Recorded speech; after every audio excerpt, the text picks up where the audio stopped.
Аты жөнім Еспалова Роза, Базақи қызы. Екаш ауылында тұрамын.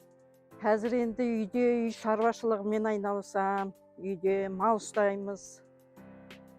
Сол балалардың бәрі қалаға кетті. Ақырын мал бағып, өзімізді өзіміз қамтамасыз етіп, балаларды қарау керек қой енді.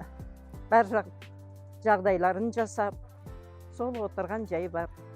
Ең алдында қой алдық біз. КМФ-тан 2014 жыл болу керек нағысада сол. Қой алып, қой шаруашылығымен айналыстық. Өзіміздің үйде кішкентай ғана кішігірім сол 100 басқа дейін, 150 басқа дейін жеткіздік қойымызды. Одан кейін ақырын жылқы шаруашылығына ауыстық. Жылқыдан кейін өзіміз ұстағанға сиыр алдық. Сол сиырды сауып, балаларды асырап, керек жарағымен, сол өзімізді өзіміз қамтамасыз етіп отырған жайымыз бар. Ауылда бәрі де бар. Тек қана ауылда ерінбеу керек. Ауылда бәр жағдайды жасауға болады. Жастар да ауылда жұмыс жоқ дейді, жұмыс бар. Мал өсір, құрылыс жаса, жағдайын жасауға болады ауылда. Ауылда бәр жағдай бар, жаман емеспіз. 5 бала асырадық, барлығын үйлендірдік.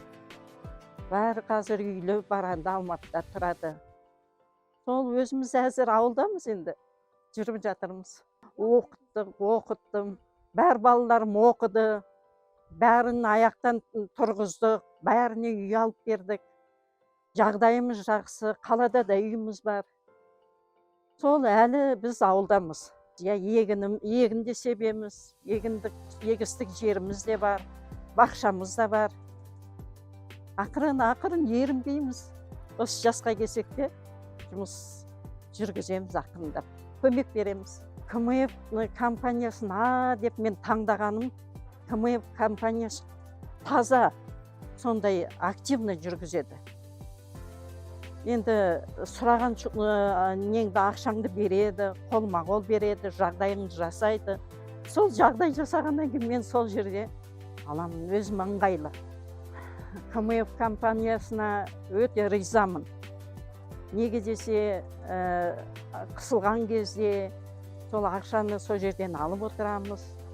Барлықтарына да дендері сау болсын, істеген еңбектері жана берсін, алға баса берсін. Өте жақсы компания, жақсылық тілеймін. Істеп жүрген азаматтар да, азаматшылар да жақсы, өте жақсы, өзіме ұнайды. Енді мен ойладым, енді менің алған ақшам, менің жүргізген еңбегім, мына алып жатқан балаларыма жасаған жақсылығым, барлығын мен ойладым. Расында өтем бар екен ғой, осындай мен құрметке ие болғаныма деп. КМФ құрметіне жеңгеніме расымен қуандым.